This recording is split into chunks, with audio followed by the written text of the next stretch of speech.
ഓർക്കിഡിനുണ്ട shed നോക്കാം അല്ലേ.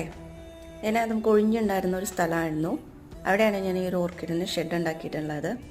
250 plants ആണ് നമ്മൾ ഫസ്റ്റ് ഇറക്കിയിട്ടുള്ളത്. ഏകദേശം 25 വെറൈറ്റീസ്, 25 കളേഴ്സിലായിട്ടുള്ള 25 വെറൈറ്റിയാണ് നമ്മൾ ഈ ഒരു ഓർക്കിഡ് ഈ ഒരു സെക്ഷനിൽ നമ്മൾ ഇറക്കിയിട്ടുള്ളത്. ഇൻഡസ്ട്രി വർക്കായിട്ട് ഗ്രീൻ നെറ്റ് ഇട്ടിട്ടാണ് നമ്മൾ ഈ ഒരു ഷെഡ് ചെയ്തിട്ടുള്ളത്. ഹാങ്ങിങ്ങിനുള്ള സംഭവങ്ങളൊക്കെ കൊടുത്തിട്ടുണ്ട്, പക്ഷെ ഇപ്പം എല്ലാതും ട്രയലായിട്ടാണ് നമ്മൾ ഈ ചെടികൾ വെച്ചിട്ടുള്ളത്. ഒരുപാട് സന്തോഷം ഉണ്ടായിരുന്നു, കാരണം ഒരു പുതിയൊരു തുടക്കമായിട്ട് നമ്മൾ കുറേ ചെടികളൊക്കെ കൊണ്ടുവന്ന് അതിനെ സെറ്റ് ചെയ്ത് നമ്മൾ വെക്കുമ്പോൾ തന്നെ ഒരുപാട് സന്തോഷം ഉണ്ടായിരുന്നു. അപ്പം വീഡിയോ നിങ്ങൾക്ക് ഇഷ്ടമായിട്ടുണ്ടെങ്കിൽ ലൈക്ക് ചെയ്യുക, സബ്സ്ക്രൈബ് ചെയ്യുക. Okay, thank you.